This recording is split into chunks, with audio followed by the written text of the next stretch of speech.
ಇವತ್ತು 4ನೇ ದಿನಕ್ಕೆ ಕಾಲಿಟ್ಟಿದೆ. 4ನೇ ದಿನ ಸಾರ್ವಜನಿಕರಿಗೆ ಅವಕಾಶ ಮಾಡಿಕೊಡಲಾಗಿದೆ. ಹಾಗಾಗಿ ನಾವು ಯಲಹಂಕದ ವಾಯುನೆಲೆ ಮುಂಭಾಗದಲ್ಲಿ ನೋಡಬಹುದು ಯಾವ ರೀತಿ ಜನ ಬಂದಿದ್ದಾರೆ ಅಂತ ಹೇಳ್ಬಿಟ್ಟು. ಇವತ್ತು ಏನು ಬಾನಂಗಳದಲ್ಲಿ ಲೋಹದ ಹಕ್ಕಿಗಳ ಕಲರವ ಏನಿದೆ, ಅವುಗಳ ಪ್ರದರ್ಶನ ಏನಿದೆ, ಅದೆಲ್ಲವನ್ನು ಕೂಡ ವೀಕ್ಷಣೆ ಮಾಡೋದಕ್ಕೆ ಅಂತ ಹೇಳಿ ವಿವಿಧ ಭಾಗಗಳಿಂದ ಜನ ಬಂದಿದ್ದಾರೆ. ಅವ್ರನ್ನ ಮಾತಾಡಿಸ್ತೀನಿ. ಸರ್, ಎಲ್ಲಿಂದ ಬಂದಿದ್ದೀರಿ? ನಾವು ಬಸವನಗುಡಿ HL ಏರ್ಕ್ರಾಫ್ಟ್ ಡಿವಿಷನ್ ಇಂದ ವರ್ಕ್ ಮಾಡೋದು. ಬಸವನಗುಡಿಯಿಂದ ಬಂದಿರೋದು. ಹೌದೌದು, 2 ವರ್ಷಕ್ಕೆ ನಡೀತಾರೆ. ಹೌದು, ಇಲ್ಲ, ಇದು ತುಂಬಾ ಚೆನ್ನಾಗಿ ಒಳ್ಳೆ ಕಾರ್ಯಕ್ರಮ ಇದೆ ಆಕ್ಚುಲಿ. ಅದಕ್ಕೋಸ್ಕರ ಎಲ್ಲರೂ ಈ ದಿನಕ್ಕೋಸ್ಕರ ಕಾಯ್ತಾ ಇರ್ತಾರೆ ಎಲ್ಲರೂ ಅಟೆಂಡ್ ಮಾಡಕ್ಕೆ. ಹೌದೌದು ಹೌದೌದು. ನಮ್ಮ ಮನೆ ದೇವ್ರು ಇದ್ದಂಗಿದು. ನಾನು ಮೇಡಮ್ ರಾಜೇನಗರಿಂದ ಬಂದಿದ್ದೀನಿ. ಇದು ಫಸ್ಟ್ ಟೈಮ್ ಅಟೆಂಡ್ ಮಾಡ್ತಾ ಇದ್ದೀನಿ ಶೋ.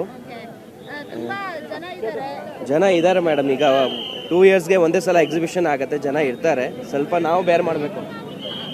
Thank you. ಟ್ರಾಫಿಕ್ ಇರುತ್ತೆ ಮೇಡಮ್, ಟ್ರಾಫಿಕ್ ಕಂಜೆಕ್ಷನ್ ಇರುತ್ತೆ. ಬಟ್ ನಾರ್ಮಲ್ ನಾನು 7 ಗಂಟೆಗೆ ಬಂದೆ ಮೇಡಮ್. ಈಗ 11 ಗಂಟೆ ಆಗಿದೆ. I'll take 3-4 hours to reach. Evening show attend ಮಾಡೋಣ. Thank you. HL. All of you please check your passes carefully. Adwa plus exhibition or pure Adwa. ಸಾಕಷ್ಟು ಸಂಖ್ಯೆಯಲ್ಲಿ ಜನ ಬಂದಿದ್ದಾರೆ ನಾವು ನೋಡ್ಬೋದು.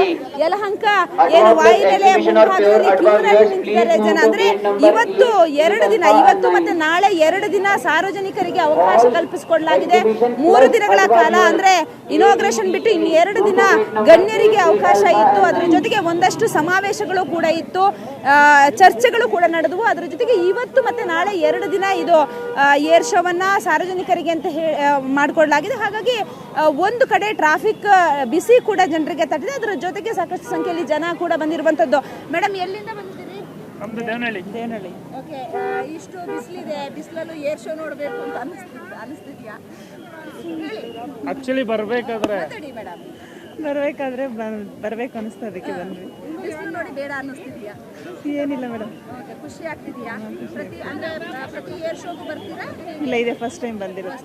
ಸರ್ ಹೇಳಿ. ಆಕ್ಚುಲಿ ಬರ್ಬೇಕಾದ್ರೆ ಕಷ್ಟ ಅನ್ಸುತ್ತೆ. ಹೋಗಿ ನೋಡಿದ್ಮೇಲೆ ಏನಾದರೂ ಖುಷಿ ಅನ್ಸಿದ್ರೆ ಹ್ಯಾಪಿ ಆಗುತ್ತೆ. ಓಕೆ, ಈಗ ನೀವು ಮನೆಯಲ್ಲಿ ಕೂತ್ಕೊಂಡು ನೋಡಿರ್ತೀರಿ, ಅಂದ್ರೆ ಹಿಂಗೆ ದೂರದಿಂದ ಹೊರಗಡೆಯಿಂದ ನೋಡೋದಕ್ಕೂ ಇಲ್ಲಿ ಬಂದು ನೋಡೋದಕ್ಕೂ ಲೈವ್ ಪರ್ಫಾರ್ಮೆನ್ಸ್ ಬೇರೆ ಇರುತ್ತೆ, ಟಿವಿ ನೋಡೋದು ಬೇರೆ ಇರುತ್ತೆ. ಓಕೆ, ಇಷ್ಟೊಂದು ಜನ ಇದ್ದಾರೆ, ತುಂಬಾ ರಶ್ ಇದೆ, ಆಮೇಲೆ ಟ್ರಾಫಿಕ್ ಜಾಮ್, ಅದ್ರ ಮತ್ತೆ ಬಂದಾಗ ಏನು ತೊಂದರೆ ಇಲ್ಲ ಮೇಡಮ್. ತಿರುಪತಿ ದರ್ಶನಕ್ಕೆ ಹೋಗ್ತೀವಿ, ಅಲ್ಲಿ ರಶ್ ಇರುತ್ತೆ, ಬಟ್ ದೇವ್ರು ನೋಡಾದ್ಮೇಲೆ ಅದೆಲ್ಲ ಮರ್ತೋಗುತ್ತೆ. ಅದೇ ರೀತಿ ಜನರಿಗೆ ಏನೊಂದು ರೀತಿಯಲ್ಲಿ ಖುಷಿ ಆಗ್ತಾ ಇದೆ. ಯಾಕಂತಂದ್ರೆ ಇದು ಏರ್ ಶೋ ನಡೆಯೋದೇ ಅಪರೂಪಕ್ಕೊಮ್ಮೆ. ಹಾಗಾಗಿ ಏಷ್ಯಾದ ಅತಿ ದೊಡ್ಡ ಏರ್ ಶೋ ಏನಿದೆ ಅದರಲ್ಲಿ ನಾವು ಈ ಒಂದು ಏನು ಫ್ಲೈಟ್ಗಳ ಕಸರತ್ತುಗಳನ್ನು ನಾವು ನೋಡ್ಬೋದು ಅನ್ನೋಂತಾನೆ ಹೇಳ್ತಾರೆ. ಮೇಡಮ್, ಭಾರಿ ಖುಷಿಯಲ್ಲಿದೆ ಇವತ್ತು ಏರ್ ಶೋ ನೋಡೋದಕ್ಕೆ. ಆದ್ರೆ ಈ ರೇಷಲ್ಲಿ, ಈ ಬಿಸಿಲಲ್ಲಿ ಎಂತ ಖುಷಿ ಮ್ಯಾಮ್. ಆದರೂ ತುಂಬ ಖುಷಿ ಆಗ್ತಾ ಇದೆ. ನಾವು ಖುಷಿಯಿಂದಲೇ ಬಂದಿದ್ದೀರಿ. ಎಷ್ಟೇ ಕಷ್ಟ ಆದರೂ ಹೋಗಿ ನೋಡಲೇಬೇಕು. ಅದರಲ್ಲಿ ಎಸ್ಪೆಷಲಿ ನನ್ನ ಮಗನಿಗೋಸ್ಕರ ಬಂದಿದ್ದೀನಿ. ನನ್ನ ಮಗಕ್ಕೆ ತುಂಬ ಖುಷಿ, ಇದು ನೋಡಲೇಬೇಕು ಅಂತ ಬಂದಿದ್ದಾನೆ. ನಾವು ಇಲ್ಲಿ ಯಲಹಂಕದಿಂದ ಇಳ್ಕೊಂಡು ನಡ್ಕೊಂಡೇ ಬಂದಿದ್ದೀರಿ, ಇನ್ನು ಜಾಮ್ ಆಗುತ್ತೆ ಅಂತಂದ್ಬಿಟ್ಟು. ಆದ್ರೆ ಫುಲ್ ಟ್ರಾಫಿಕ್ ಜಾಮ್ ಇದೆ. ಈ ರೀತಿ ಜಾಮ್ ಇರುತ್ತೆ, ಈ ರೀತಿ ರಶ್ ಇರುತ್ತೆ ಅಂತ ಏನಾದ್ರು ಅನ್ಕೊಂಡಿದ್ರಾ? ಎಕ್ಸ್ಪೆಕ್ಟ್ ಮಾಡಿದ್ರಿ. ಹಾ ಮ್ಯಾಮ್, ಹೋದ ವರ್ಷನೂ ಬಂದಿದ್ರಿ, ಸೇಮ್ ಜನ ಈ ಥರನೇ. ನಾನು ಫಸ್ಟ್ ಟೈಮ್ ಬರ್ತಾ ಇರೋದು, ನನಗೆ ಗೊತ್ತಿಲ್ಲ, ಖುಷಿ ಆಗ್ತಾ ಇದೆ. ನಾವು ಕಣ್ಣೂರು ಮ್ಯಾಮ್, ಈ ಸೆಕೆಂಡ್ನೇ ಟೈಮ್ ಬರ್ತಾ ಇದೆ. ಹೋದ ವರ್ಷ ಬಂದಿದ್ರೆ VIP ಟಿಕೆಟು, ಇದೇ ತುಂಬ ರಶ್ ಇದೆ ಮ್ಯಾಮ್. ಈ ಸರಿ ಹೋದ ವರ್ಷ ಪರವಾಗಿರಲಿಲ್ಲ, ಬಂದು ನೋಡ್ಕೊಂಡು ಹೋದ್ರಿ. ಈ ವರ್ಷ ತುಂಬ ರಶ್ ಇದೆ. ಗೇಟ್ ಏನಿಲ್ಲ, ಹೇಳ್ತಾ ಇದ್ದಾರೆ ಎಲ್ಲರೂ ಈ ಕಡೆ ಹೋಗಬೇಕು ಅಂತ. ಅಂದರೆ ಟ್ರಾಫಿಕ್ಕಿಂದ ಕಾರುಗಳೆಲ್ಲ ಬರೋಕ್ಕಾಗ್ತಾ ಇಲ್ಲ ಮ್ಯಾಮ್. ಮೊದಲೆಲ್ಲ ಒಳಗಡೆ ಬಿಡ್ತಾ ಇದ್ವಿ, ಇವಾಗೆಲ್ಲ ನಡ್ಕೊಂಬರ್ಬೇಕಂದ್ರೆ ಸ್ವಲ್ಪ ಪ್ರಾಬ್ಲಮ್ ಆಗ್ತಾ ಇದೆ ಮ್ಯಾಮ್. Thank you ma'am.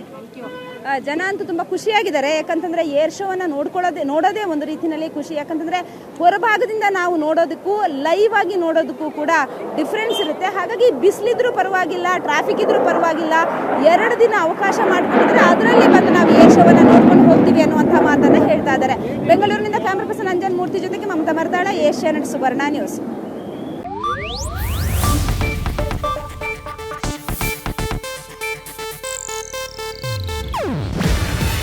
ಇದು ಏಷ್ಯಾನೆಟ್ ನ್ಯೂಸ್ ನೆಟ್ವರ್ಕ್ ಪ್ರಸ್ತುತಿ.